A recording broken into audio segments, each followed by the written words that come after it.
인구 조사와 더불어 하나님은 광야에서 생활을 하면서 진을 칠 때와 행진을 할 때 12지파를 어떻게 배치할지에 대해서 모세와 아론에게 말씀해 주셨습니다. 이미 하나님은 1장에서 이스라엘 지파는 자기 진영의 군기를 중심으로 장막을 쳐야 한다라고 말씀하셨습니다. 그렇다고 군기를 아무데나 세울 수 있는 것은 아닙니다. 각 지파의 군기 역시 기준에 의해서 세워져야 했습니다. 그래서 하나님은 진을 배치하고 이동을 할 때에 군기 곁에 진을 치되 회막을 향하여 진을 치라고 말씀하셨습니다. 하나님께서 이렇게 명령하신 것은 광야에서의 삶을 살 때에는 회막을 향하여, 즉 하나님 중심으로 살아야 한다는 것을 강조하시기 위해서입니다. 모든 것이 하나님 중심일 때 아무리 힘든 광야의 생활이라 할지라도 넉넉히 이길 수 있는 것입니다. 광야의 힘든 것만이 아닙니다. 신약시대에 와서 이거는 다른 말씀으로 하시는데 로마서 12장 2절을 보면 너희는 이 세대를 본받지 말라라고 말씀하셨습니다.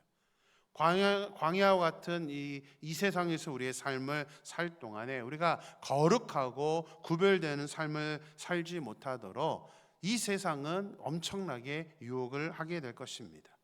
그 유혹에서 이길 수 있는 그 길도 바로 우리가 하나님 중심, 그리고 구약의 성막과 같은 개념인 교회를 중심으로 살아야 하는 것이죠. 창세기 5장 21절에서 22절 말씀을 보겠습니다.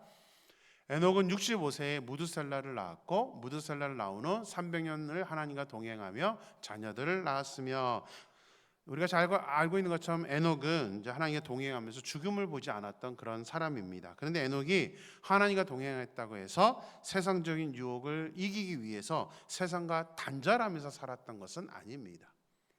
그냥 다른 사람들처럼 자녀를 낳고 똑같이 살았다는 것이죠. 유다서에 보면 에녹이 살던 시대 사람들의 모습을 소개하고 있습니다. 유다서 1장 16절입니다. 이 사람들은 원망하는 자며 불만을 토하는 자며 그 정욕대로 행하는 자라. 그 입으로 자랑하는 말을 하며 이익을 위하여 아첨하느니라. 에녹 시대 사람들은 원망하고 불만을 토하며 정욕대로 행하고 또 입으로 자랑하고 이익을 위하여 아첨하는, 그것이 보편적인 정서를 가지고 있던 그런 시대였습니다. 에녹이라고 영향을 안 받을 수는 없습니다. 다 이 세상에 살다 보면 어쩔 수 없이 영향을 받을 수밖에 없죠. 하지만 에녹은 그 영향을 최대한 배제했습니다. 왜 그렇게 살 수 있었을까요? 우리 세상에 영향을 받지 않는다는 것이 정말 쉬운 일이 아닙니다. 근데 어떻게 그렇게 살 수 있었을까요? 이게 바로 하나님 중심의 삶을 살았기 때문입니다. 하나님과 동행하는 삶을 살았기 때문에 그 어떤 유혹에도 이길 수 있었던 것입니다. 지금 우리의 생활도 마찬가지입니다. 우리가 하나님 중심의 삶을 살게 되면 광야의 어려움이나 이 세대의 변질된 모습, 잘못된 방향으로 가는 그 모습들에 우리가 영향을 최대한 배척할 수가 있습니다. 하나님 중심의 시각이 우리에게 없으면 어쩔 수가 없습니다. 내가 중심을 잡지 못하기 때문에 우리는 그저 영향력을 받는 사람이 될 수밖에 없다는 사실이죠.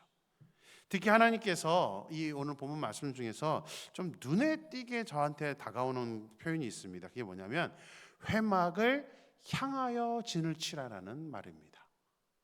물론 이제 광야 시대니까 당연히 회막이 중심이 되고 모든 텐트가 회막을 향해서 진을 치는 것은 뭐 당연하다라고 말할 수도 있지만 저는 여기에도 영적인 의미가 있다라고 생각을 합니다.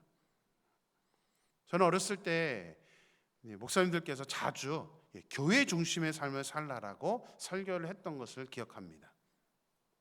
우리의 거주지가 교회 중심일 때, 다시 말해 교회에서 가까운 거리에 우리가 살고 있었을 때에 그 중심으로 살라는 의미겠죠.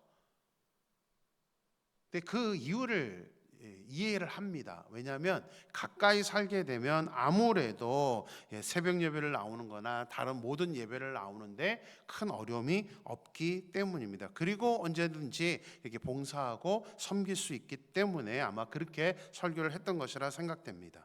물론 지금도 똑같이 교회 근처에 살아라 이런 말씀을 우리가 생각해서는 안 될 것입니다. 교회에서 먼 거리에 산다고 해서 봉사를 못하거나 믿음 생활을 제대로 못한다라고 할 수는 없습니다. 하지만 적어도 영향력은 있다는 것은 인정을 하게 됩니다.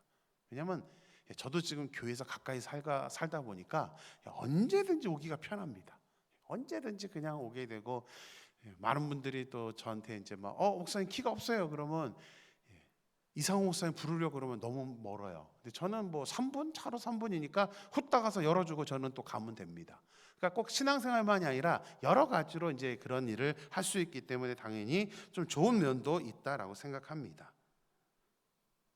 그래서 가능하다면 가까이 살면 물론 좋습니다. 하지만 본문에서 말하고 있는 하나님이 회막을 향하여 진을 쳐라, 이 말은 중심을 말하는 겁니다. 우리의 삶, 행진을 하든 또 우리가 진을 치고 있든 우리가 항상 이 회막을 바라보면서 그 회막에 임재하시는 그 하나님을 바라보라는 의미입니다. 그래서 우리들이 어디에 사는 게 중요한 게 아니라 결국 중요한 건 마음입니다. 우리가 어떤 마음으로 살 것인가.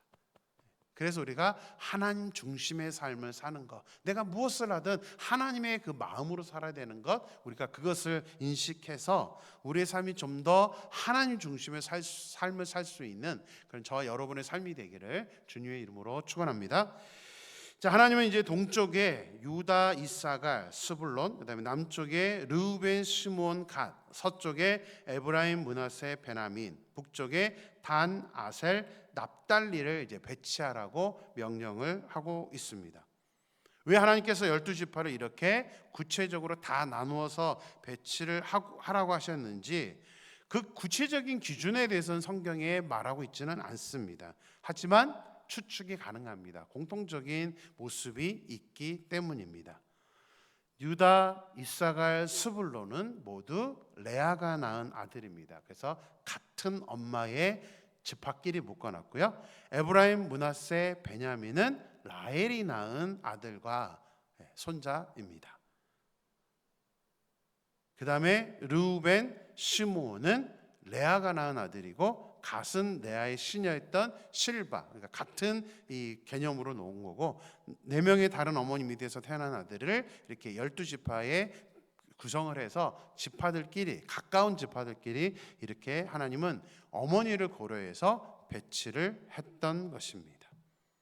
물론 이미 긴 시간이 지나서 지파를 이루었기 때문에 뭐 큰 의미가 있나라고 생각할 수도 있겠지만, 그래도 알게 모르게 서로 형성된 관계에 어려움들이 있기 때문에 하나님은 갈등 없이 은혜 가운데 광야에서 진을 치고 행진하면서 서로 부딪히면서 어떤 다른 일들이 발생하지 않도록 하나님은 철저하게 이런 어머니를 기준으로 해서 그 지파들을 배려해서 이렇게 구성을 하고 있다는 사실입니다.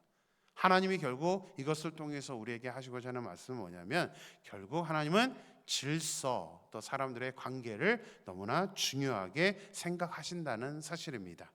고린도전서 14장 33절을 보면 하나님은 무질서의 하나님이 아니시오 오직 화평의 하나님이시니라 라고 말씀하고 있습니다. 질서, 무질서와 화평과 뭔 관계가 있어서 그럴까요? 이 질서를 지키는 것, 무질서한다는 것은 관계가 깨질 수 있거든요. 그래서 하나님은 이 질서를 지키는 것을 화평과 연결을 시켰던 것입니다. 그래서 지금 이 구약의 진 배치도 하나님은 화평을 위해서 질서 있게 배치를 하고 행군을 하도록 계획을 하신 것입니다. 오늘 보면 34절을 보겠습니다. 이스라엘 자손이 여호와께서 모세에게 명령하신 대로 다 준행하여 각기 종족과 조상의 가문에 따르며 자기들의 길을 따라 진치기도 하며 행진하기도 하였더라. 자, 영화처럼 그때의 모습을 한번 상상해 보십시오. 200만 명이나 되는 사람들이 성막과 각 지파의 깃발을 중심으로 질서 있게 진을 치고 있는 모습과 행진하는 모습을 말입니다. 말로만 설명하면 어려우니까 제가 잠깐 그림을 한번 준비해 봤습니다. 자, 그림을 보시면 왼쪽 그림은 저렇게 성막 중심으로 배치되어 있는 모습을, 오른쪽은 이제 지파 이름만 써놨습니다. 저렇게 세 지파씩 한 방향에 배치를 하도록 하나님께서 저렇게 명령을 하셨습니다. 하나를 더 보면 행진을 할 때 모습입니다. 저렇게 그렇죠? 줄을 다 맞춰서 질서 있게 저렇게 행진을 했습니다. 가운데 회막에 또 구름 기둥으로 저렇게 보여지는 모습도 있습니다. 민수기 2장에서 각 지파를 배치할 때 성경은 이미 1장에서 각 지파의 군대의 수를 기록을 했으면서도 또 다시 수를 기록을 합니다. 하나님이 얼마나 질서대로 배열하는 것을 중요하게 생각하셨는지를 그 많은 군대가 회막을 중심으로 또 각 지파의 깃발대로 배치되었다는 것을 말해 주기 위해서입니다. 이와 관련된 신약 성경에 아주 중요한 또 한 표현이 있습니다. 고린도전서 14장 40절입니다. 모든 것을 품위 있게 하고 질서 있게 하라. 이것은 이제 은사 사용에 대한 부분이기도 하지만 이 말씀은 또 여러 가지 우리가 적용을 할 수 있습니다. 무질서했던 것, 그것을 하나님이 원하지 않는다. 하나님은 질서의 하나님이기 때문에 질서 있게 하라는 앞에 뭐가 되어 있습니까? 품위 있게 하라. 품위 있게 하라. 우리가 교회 생활을 하면서도 이 질서나 규정을 무시하고 자기 마음대로 하게 되는 것은 결국 뭐가 없는 행동이에요? 품위가 없는 행동이라는 것을 말씀하고 있는 것입니다. 우리는 하나님의 군사입니다. 군사라면 당연히 질서 또 이 품위를 지켜가면서 내가 어떤 사람인지를 알고 온전히 행동을 해야 된다는 사실이죠. 그래서 우리 모두가 하나님의 군사답게 질서 있게 모든 것을 감당할 수 있는 저와 여러분이 되기를 주님의 이름으로 축원합니다. 기도하겠습니다. 하나님 감사합니다. 오늘도 새날을 주시고 또 말씀을 함께 저희들에게 주셔서 이 말씀을 아버지 하나님 묵상하며 그 말씀에서 도전받을 수 있게 하심에 감사를 드립니다. 아버지 하나님, 이스라엘 백성들이 진을 치고 또 행진을 할 때 하나님은 성막을 향해서 진을 치고 행진을 하라고 말씀을 하고 있습니다. 이것은 신약 시대에 우리로 적용을 한다면 하나님 중심으로 살라는 의미입니다.